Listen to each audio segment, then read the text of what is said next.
Thanks for joining us here on Arc Salt Lake. I'm Brian Schneid. It is Monday, October 6th. First came the heavy rain with mud and water flooding homes and transforming rivers into roads.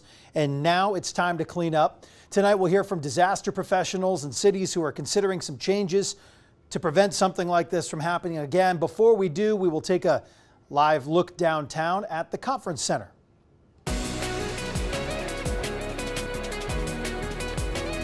A public viewing underway for President Russell M. Nelson of the Church of Jesus Christ of Latter-day Saints. Nelson passed away September 27th at the age of 101. Brian Will joining us live here tonight on the program from the conference center, where thousands of mourners are paying their respects. What have you seen out there today? I'm sure a lot of people to talk to about this one, Brian.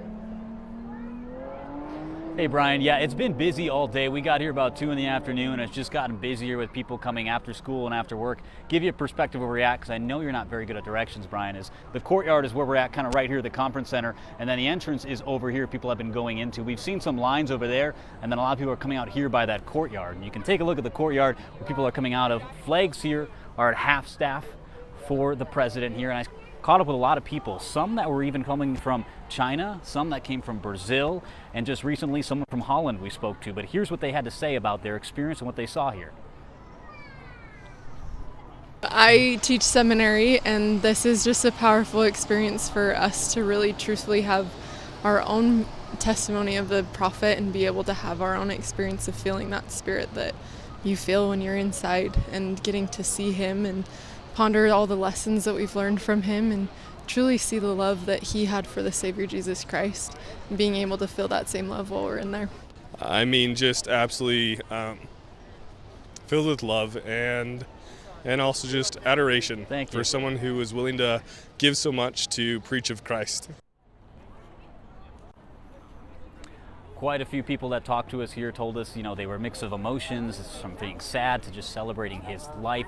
And we've spoken to a lot of people here. Now, the viewing goes for about another hour, so if you're trying to get here early, wear a coat. It's a little cold outside, but this goes until 8 p.m. tonight, and then that funeral is tomorrow at noon, and they've reached capacity on that. A lot of people I spoke to are going to be watching the live stream versus being here in person, but church officials did tell me that if you get here about 90 minutes early, you may get a last-minute seat. And as far as crowd size, how many people came today, they said it's in the thousands.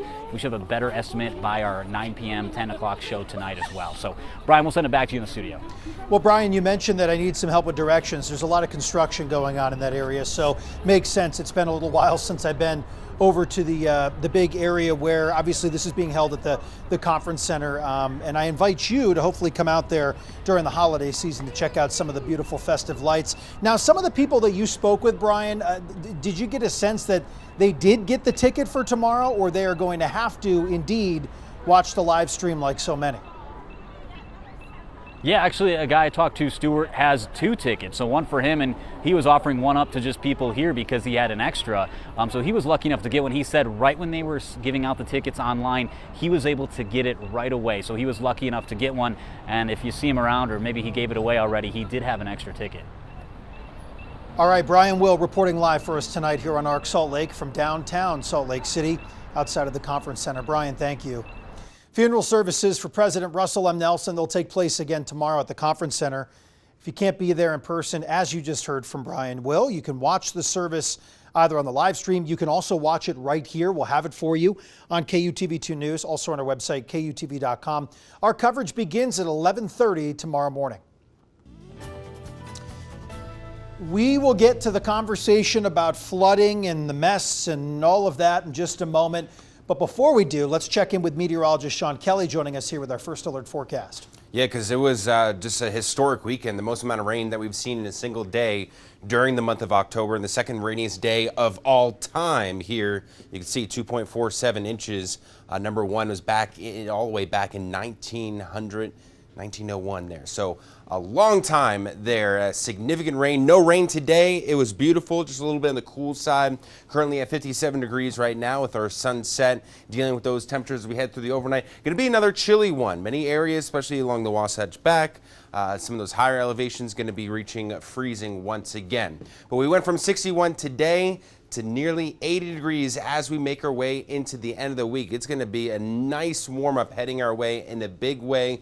We'll let you know how long this lasts, and our next chance of rain because look at this. For all the events this weekend, we've got football, we've got the Red West Music Festival. We're talking about a rainy day on Saturday. We'll talk about more of this coming up. My First Alert weather forecast. Sean, thank you. Just expanding on the data there, let's take a closer look at some of the latest totals from over the weekend. Our friends in Tooele there, 2.81 inches, nearly 3 inches of rain. Davis County, Centerville got over 2.5. Our capital city, as you just heard from Sean, approaching that 2.5 mark, the measurement that he showed you, I believe, right, Sean, from the airport? Is that correct? Yes, right. From the airport. So, and the city of Draper, so on the southern part of the valley there, saw over 2 inches of rain. Once I got out here, I sent to the group chat, I was like, we need more guys. There was so much damage, so much rain.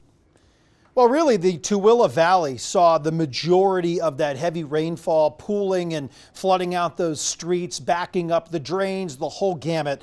It caused road closures and flooding that was mostly in Stansbury Park. Floodwaters surged through a homeowner's basement after that record-breaking weekend storm. That was Shaden Scott, lead technician of the disaster repair team out of Lehigh. He says when he arrived to a Tooele home, there was already a foot of mud in that home.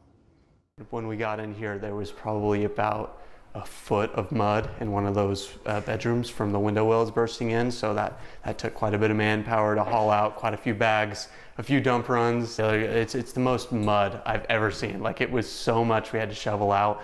That was the brunt of the work, but it was really just a lot of water, pressure, glass. So it was important that we were as careful as we were to make sure everyone stayed safe. So, I was overwhelmed with the support from the community. It was so cool to see people hopping from house to house, everyone in ponchos, everyone carrying shovels, you know, that type of thing. Some of the neighbors even were able to help us drain water out of window wells, make sure to prevent any further damage, and it was awesome. I had a couple guys help me move some bags and stuff from the community, which was really cool to see. So this was how some, including myself, actually spent their weekend. I didn't have mud in my home personally, but water definitely came into the basement and is now causing quite the mess. Floodwaters hit the Tooele County area very hard. Emergency teams, as you heard, moved fast, but officials say this was kind of the storm that their systems aren't normally built to handle so much in a short amount of time. And now the focus is on fine-tuning some response plans, rechecking infrastructure, and making sure residents have the tools they need if another storm strikes. The interesting thing about these retention ponds is they are built for large-scale events like a 100-year storm. We did receive some information from the National Weather Service that in Stansbury Park that this did exceed a 100-year storm that could be possibly almost considered a 500-year storm. So one thing we do after all large-scale events, whether it be a fire, a flood, or whatever it might be, we always do an after-action review with our internal teams, and then we also include our community partners to make sure that we've hit all the key points that we could, and also that we're ready for the future, because we always know that there's places. So you see that drywall and insulation carved out of the basement there? Yeah, I can relate with that. Staying with some flood news, tonight in Provo, we've learned that the release of the Buckley Draw Fire mudslide report has been delayed. Leslie Duarte spoke to the city engineer looking for the reason behind that delay. The city of Provo is in the middle of conducting a study to determine what caused a destructive mudslide. So we just want to make sure that we're accounting for significant water, significant debris. According to Provo City Engineer Gordon Haight, the report may take a few weeks to come out. We want it to be thorough and accurate more than we just want it to get done. What are some key findings in this report? The mitigation methods that were put down in 2003 would not have been enough to withstand the impact of the two storms that we've had, and that the mitigation that was put in by the developer and the city were substantially better than what was there before. This was a scene in Provo when a mudslide crashed into the side of a church back in August. Today, this is what the church looks like. Those that were there during the cleanup say the work isn't done quite yet. Well, I thought we were about ready to go in and occupy the chapel. Apparently there's more to it than that. And so they have to make sure, I guess, it's safe to occupy. Saying the real work comes with the city making sure this doesn't happen again.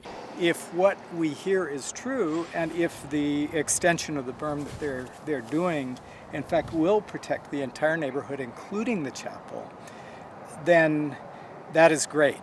Meanwhile, the city says they're doing just that. We're extending the channel that protected the neighborhood above us. That same protection is going to be afforded to the new development. That channel that we're building will hold 10 acre-feet of debris.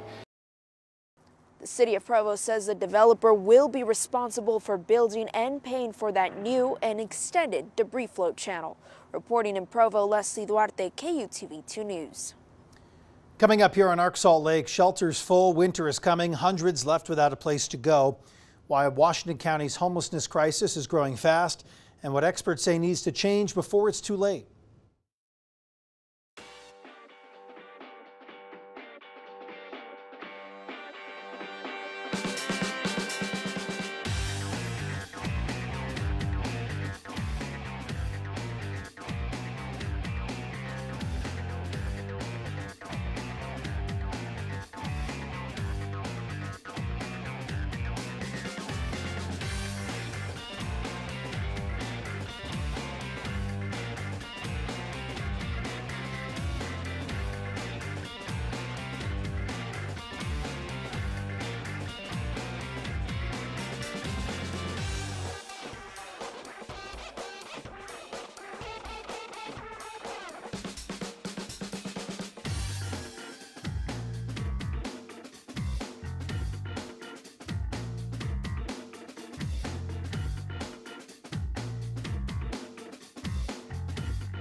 Homelessness is on the rise across the state, with both veteran and elderly populations seeing the steepest increase in 2025. In Washington County, there are two primary shelters, Switch Point for all populations and the Dove Center for women and families escaping domestic violence. Both say they are nearing capacity. Liv Kelleher is in St. George investigating the unique challenges that these shelters are facing in southern Utah. Our overflow is at capacity during summer and the off season. So imagine what winter's about to bring. In St. George shelters, beds are full. With decreasing temperatures and increasing economic uncertainty, only more people are expected to come. Here in southern Utah, we're seeing rapid rises in home prices, and salaries and wages and job opportunities are not rising to meet. Zachary Almaguer with SwitchPoint says these factors contribute to the nearly 400 unhoused people in Washington County. They're working 80 hours a week, full-time jobs, and it's still not adding up.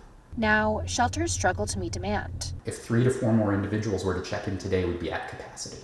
In the past 2 years, the amount of unhoused residents in Washington County increased nearly 30%, according to the Department of Workforce Services. Across last year, Washington County shelters faced 82% capacity on average. We had to turn away 111 individuals last year that we would have given a bed to. Both shelters are currently supported by private donors as well as state and federal partners. I don't think you would find a state program or individual who would say that there's enough to run their program. Obviously, with everything we do, we could always use more. SwitchPoint and the Dove Center offer additional resources to help people facing homelessness even if they can't house them. Almaguer says without sufficient affordable housing options, demand will always exist. We could talk about the problem all day long, but if you don't do something about it, it's never going to end. Liv Kelleher, KUTV 2 News. Imagine having a normal scrimmage with your friends and an NBA team pulls up. Several Jazz players hit the basketball court at East High School and put on a show for the student body. This was a surprise for the students, allowing the kids to see the NBA players and Jazz Bear, apparently, both up close and personal. The Jazz say they did it as a way to give back to the community. Assistant Principal Justin Spencer says students have been begging for something fun and exciting like this. I don't know how many of our students have ever been to a Jazz game, but I think this is going to excite them about the Utah Jazz and Salt Lake City and being a part of our community. Well, the Jazz's first preseason game is on Wednesday in Houston against the Rockets. Reminder, you can watch those non-nationally televised Jazz games all season long on KJazz. Now, I never had that surprise when I was in high school. Yeah. No professional team ever just rolled up and surprised everybody. That's pretty cool. Yeah. Yeah, that's amazing. This number's staggering. Yeah, I know. You had some flooding too at your home. I know a lot of basements flooded out there. We had too much of a good thing in a short amount of time, really. We like it more spread out, but again, we did need the rain. It was the wettest day in 124 years, so that was substantial. 2 inches, 2.5 nearly inches of rain in one day. We did see that storm total over that threshold of 2.5, 2.61 officially. So it was significant, and believe it or not, we're already tracking our next storm set to arrive as we head into the end of the weekend, the upcoming weekend.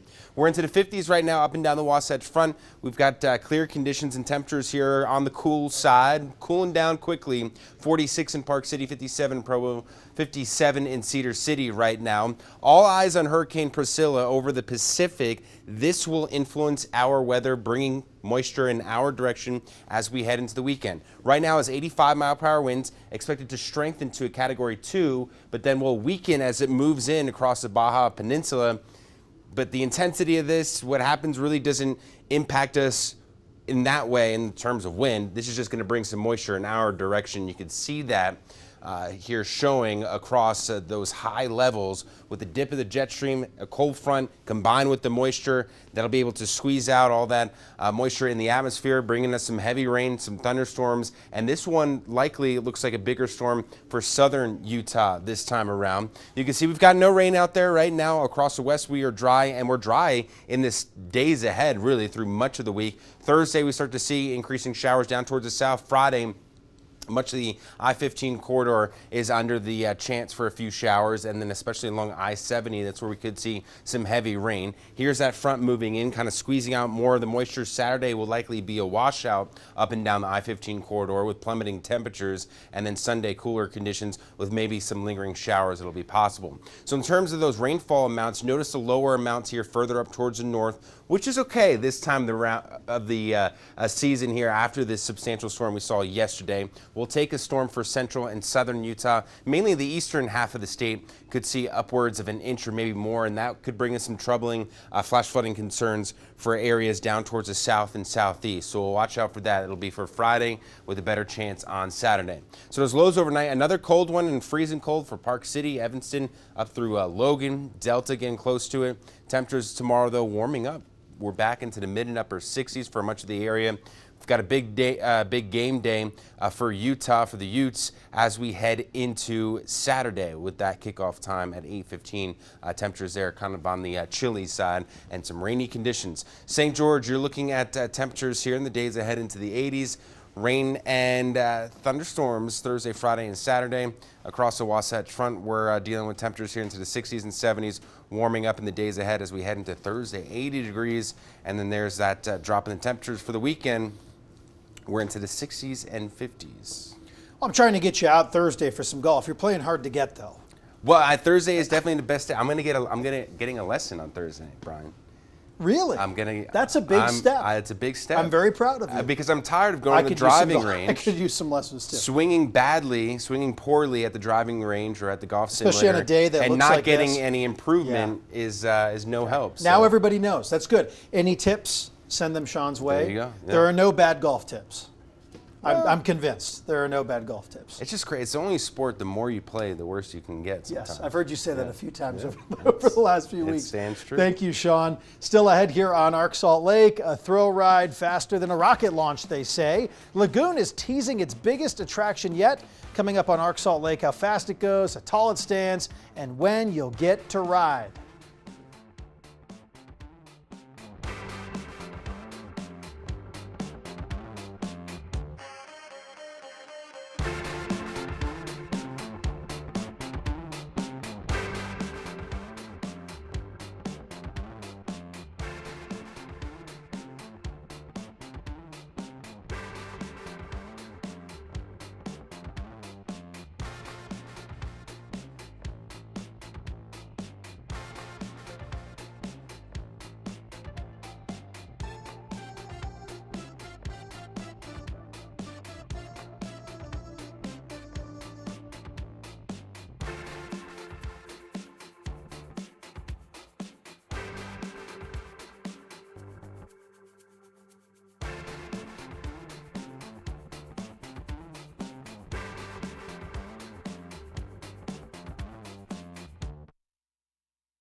Lagoon Amusement Park getting ready to announce its next major thrill ride. Yeah, the park says this ride has acceleration faster than what's experienced by astronauts during launch.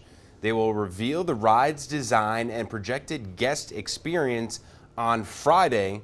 We're told the new ride is 135 feet tall. That's nearly the same height as the Statue of Liberty from heel to crown. The ride will also have a top speed of 68 miles per hour. Lagoon says this attraction will open during their 2026 season. I don't know if that video is from any time recent, by the way, but I don't see anything new out there. But that's Cannibal. Yeah, I mean, when we were there, you know, I was there a couple of weeks ago. There was an area that was blocked off. Under construction. Under construction, but it was a small area, so that makes me think it's not going to be a roller coaster. All right, well, get this. Microsoft testing free Xbox cloud gaming. The Verge reports that certain games will be playable after watching ads without needing a Game Pass subscription. So if you're a gamer, that's something to look into. We are back here tomorrow night at 7. See ya.